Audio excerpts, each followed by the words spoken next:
তারেক রহমানের ভোটার তালিকায় নাম অন্তর্ভুক্ত ও জাতীয় পরিচয়পত্র নিবন্ধন কার্যক্রম সম্পন্ন। ভোটার হচ্ছেন ঢাকার 17 আসনে ফিঙ্গার ও আইরিস দিলেন জাইমা রহমান। ওসমান হাদির কবর জিয়ারত ও জাতীয় কবির সমাধিতে তারেক রহমানের শ্রদ্ধা। নির্বাচন নিয়ে শঙ্কা কাটলেও ষড়যন্ত্র থেমে নেই মির্জা ফখরুল।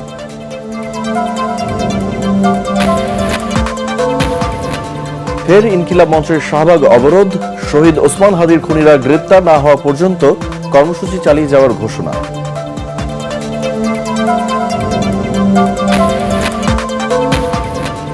গণ অধিকার পরিষদ থেকে পদত্যাগ করে বিএনপিতে যোগ দিলেন রাশেদ খান। ঝিনাইদহ 4 আসন থেকে ধানের শীষ প্রতীকে নির্বাচন করবেন।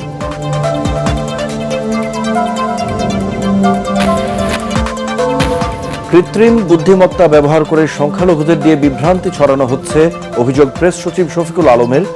গণমাধ্যমকে সতর্কতার সাথে এআই প্রযুক্তি ব্যবহারের আহ্বান। এবং কিশোরগঞ্জের পাগলা মসজিদে দান বাক্সে মিলল 35 বস্তা টাকা ও বিপুল পরিমাণ স্বর্ণালংকার। অতীতের সব রেকর্ড ভেঙেছে দাবি ডিসি।